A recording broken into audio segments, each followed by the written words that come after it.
अगर त्यागना ही है तो भोग क्यों, भोग की बात ही क्यों उठानी।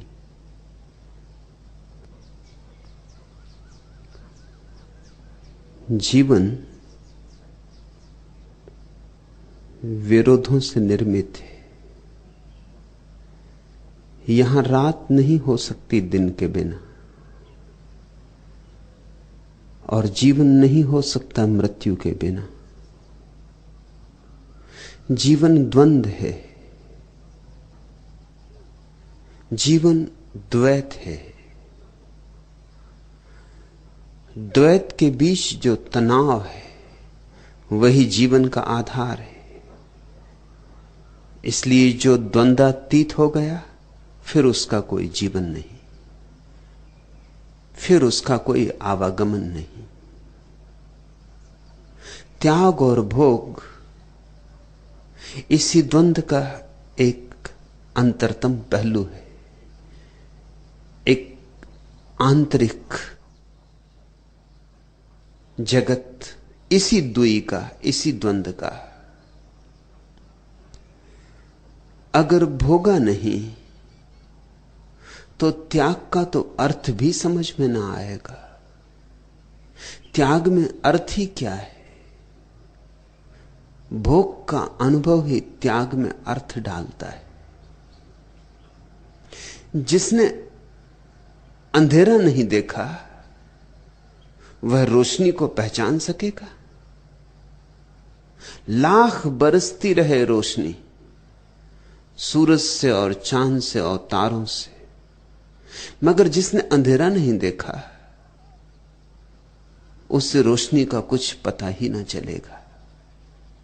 प्रकाश की परिभाषा ही ना बनेगी। प्रकाश की परिभाषा ही अंधकार से बनती। अंधकार की लक्ष्मण रेखा खींचे बिना तुम प्रकाश के वर्तुल को पहचान ना पाओगे। इसलिए अंधकार एकदम व्यर्थ नहीं। व्यर्थ इस संसार में कुछ भी नहीं है। व्यर्थ भी व्यर्थ नहीं है, क्योंकि व्यर्थ का बोध ही सार्थक के अनुभव में ले जाता है। जिसने असार को असार की तरह पहचान लिया उसे सार के मंदिर का द्वार मिल गया। तुम कहते हो जब त्यागना ही है तो भोग की बात ही क्यों, लेकिन त्याग का विचार ही कैसे उठेगा? त्याग का विचार कहां से उठेगा? भोग की पीड़ा ही त्याग का विचार बनती। भोग का दंश, भोग का नरक। भोग को भुगतोगे नहीं तो त्याग का आयाम ही आवृत रह जाएगा, आच्छादित रह जाएगा। द्वार खुलेंगे नहीं। द्वार पर तुम चोट ही तब करोगे जब भोग की पीड़ा इतनी सघन हो जाएगी कि और न सह सकोगे। जैसा मैंने कहा कि जीवन द्वंद्व है, हर पहलू पर द्वंद्व, वैसे ही इस वक्तव्य का भी दूसरा पहलू है। तेन त्यक्तेन भुंजिता। इसका अर्थ ऐसे तो साफ है कि जिसने भोगा उसने छोड़ा। तेन त्यक्तेन, उसने त्यागा। भुंजिता, जिसने भोगा, जिसने भोग को जाना उसने त्यागा। यह एक पहलू। दूसरा पहलू यह है जिसने त्यागा उसने ही भोगा। तेन त्यक्तेन भुंजिता। छोड़ा जिसने, भोगा उसने। एक संसार का भोग है जो पीड़ा देता है, क्योंकि भ्रांति पर निर्मित है, आकांक्षाओं अभीप्साओं की मरीचिका पर निर्मित है। दूर के ढोल सुहावने लगते, जैसे ही तुम पास पहुंचते हो पानी के बबूले सिद्ध होते। जब तक नहीं मिलता कुछ, जब तक दूरी बनी रहती, तब तक आकर्षण बना रहता। मिला कि आकर्षण गया। पास आए, दूरी क्या मिटती है। पाने की आकांक्षा पर भी पानी फिर जाता है। हाथ में लगते ही कोई चीज व्यर्थ हो जाती। और के पास हो तो सार्थक, अपने पास हो तो व्यर्थ। पड़ोसी के बगीचे की घास ज्यादा हरी मालूम होती, पड़ोसी की पत्नी भी ज्यादा सुंदर मालूम होती, पड़ोसी के बच्चे भी ज्यादा बुद्धिमान मालूम होते।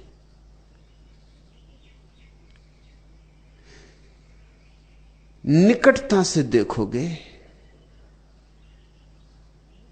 बस भ्रम टूट जाता है। भोग संसार का टूटना ही है। पानी का बबूला है कि मरुस्थल में प्यास के कारण देखा गया जल स्रोत है। पलटू कहते हैं सपना यह संसार। सपना जब तक चलता है तब तक सच मालूम होता है। सपने से ज्यादा सच कुछ और मालूम होता है। सपने में कैसी कैसी चीजों पर भरोसा कर लेते हो। बिल्कुल बेबूझ को भी मान लेते हो। सपने में अपनी पत्नी से बात कर रहे हो और अचानक पत्नी नदारद हो गई, घोड़े से बात करने लगे, इसको भी मान लेते हो। पत्थर की मूर्ति चलने लगती सपने में, इसको भी मान लेते हो। कल मैंने खबर पढ़ी, मनीला में एक आदमी रात जोर जोर से चिल्लाने लगा, स्काई लैब, स्काई लैब। सारी दुनिया में हवा गिरने की, अब गिरा तब गिरा।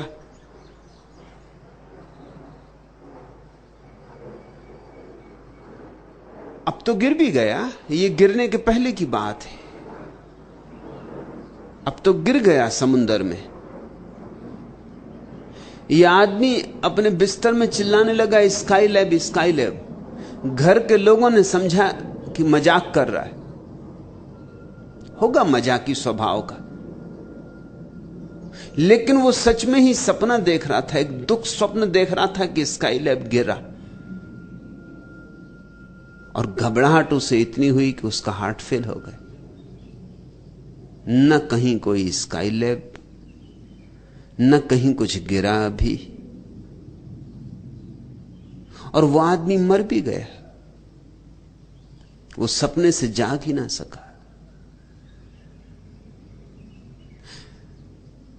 इस आदमी की आत्मा अगर कहीं भटकेगी तो मानती रहेगी कि स्काई लैब के गिरने से देह छूटी, क्योंकि अब सपने के टूटने का कोई उपाय नहीं।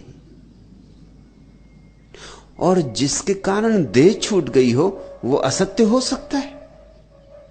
जिसके कारण मौत जैसी घटना घट गई वह असत्य कैसे होगा? घबराहट में हृदय की धड़कन बंद हो गई उसकी। लेकिन तुम भी सपने में ऐसा ही भरोसा कर लेते हो। धन मिल जाता है तो अकड़ जाते हो, धन छिन जाता है तो जार जार रोते हो। सुबह जाग के बहुत हैरान होते हो, कैसे भरोसा कर लिया था इन बातों पर। भोग एक सपना है। जैसे जैसे जागोगे वैसे वैसे त्याग फलित होगा। त्याग जागरण।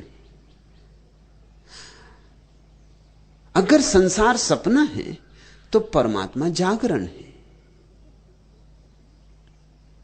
लेकिन जागोगे कैसे अगर सोए ही ना? इसलिए संसार परमात्मा को जानने की पाठशाला है। इससे दुश्मनी नहीं करनी, इससे कुछ सिखावन लेनी, इससे कुछ पाठ लेना है। यह विश्व वस्तुतः विश्वविद्यालय है, और जो यहां से परमात्मा का पाठ लेकर गए वही उत्तीर्ण हुए। जो धन पद प्रतिष्ठा इकट्ठी करते रहे वो सपने में ही भटकते रहे। जो इस संसार में जागा नहीं उसने कुछ भी जाना नहीं। ये संसार आयोजन है परमात्मा का कि तुम जाग सको, लेकिन जगाने के लिए जरूरी है कि नींद को प्रगाढ़ किया जाए, इतना प्रगाढ़ कि नींद की पीड़ा इतनी बोझिल हो जाए कि सोना असंभव हो जाए। याद करो, कभी जब तुम सपना देखते हो मधुर प्रीतिकर तो टूटता नहीं, लेकिन जब तुम दुख स्वप्न देखते हो तो जल्दी टूट जाता है। दुख को कोई ज्यादा देर अंगीकार नहीं कर सकता क्योंकि दुख अस्वाभाविक है। सुख सपना देख रहे हो कि तुम सम्राट हो गए, कि स्वर्ण के तुम्हारे महल हैं, कि हीरे जवारात जड़ी हुई सीढ़ियां हैं, कि पारस पत्थर का बना हुआ तुम्हारा सिंहासन है। जागने की आकांक्षा ही कैसे होगी? कोई जगाने भी लगे तो तुम चाहोगे कि रुको भाई, झूठ ही सही मगर प्रीतिकर है, मधुर है, स्वादिष्ट है, थोड़ा और स्वाद ले लेने दो। मुल्ला नसरुद्दीन रात जोर जोर से बड़बड़ाने लगा। किसी से विवाद हो रहा है। मुल्ला कहता है 100 ही लेके रहूंगा, नहीं 97 नहीं, नहीं 98 नहीं, नहीं 99 नहीं। दूसरा कौन है इसका तो पता नहीं चल रहा, लेकिन पत्नी को ये सुनाई पड़ रहा है मुल्ला जो कह रहा है। पड़ा है किसी 99 के चक्कर में। नहीं 99 भी नहीं कहता, 100 ही लेके रहूंगा। पत्नी ने जगा दिया कि नाहक क्यों नींद खराब कर रहे हो, कहां का 99 कहां का 100? दुकान कर रहे हो क्या? रात भी पिंड नहीं छोड़ते ग्राहक तुम्हारा। अब रात तो कम से कम शांति से सो। मुल्ला बहुत नाराज हो गया। मुल्ला ने कहा सब खराब कर दिया। बात बिल्कुल तय होने के करीब थी।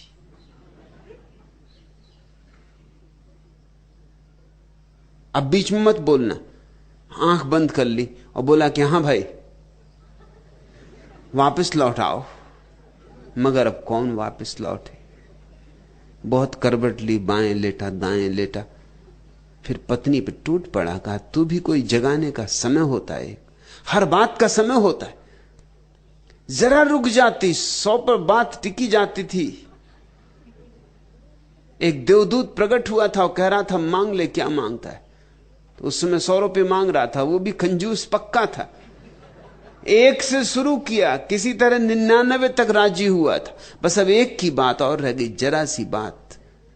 100 रुपये हाथ में होते और अब मैं आंख बंद करके भी कह रहा हूं कि भाई लौटा, यहां तक भी कि चल 99 ही सही, मगर कोई दिखाई ही नहीं पड़ रहा है। सपने फिर से नहीं जोड़े जा सकते, टूटे सो टूटे। फिर तुम कितनी ही करवट बदलो। भोग एक सपना है, एक बार टूटे तो त्याग फलित होता है, और फिर त्याग एक नए भोग का प्रारंभ है, परम भोग का, परमात्मा के भोग का। भोग है झूठा, मिथ्या, धन का, पद का, प्रतिष्ठा का, सब सपनों के नाम है। फिर एक और भोग है परमात्मा का, अस्तित्व का, सत्य का। रसो वैसा, फिर उसका रस पीना। तो एक पहलू है कि जिन्होंने भोगा उन्होंने त्यागा, और इसका मैं दूसरा पहलू भी तुमसे कह दूं, जिन्होंने त्यागा उन्होंने भोगा। और ये दोनों ही अंग समझ लेने जरूरी। दोनों को समझोगे कि दोनों के पार भी हो सकोगे। जो दोनों के पार हो जाता, ना भोग ना त्याग, वो द्वंद्व के पार हो गया। उसे हम गुणातीत कहते, द्वंद्वातीत कहते। वह परम अवस्था है निर्विकल्प समाधि की, निर्बीज समाधि की।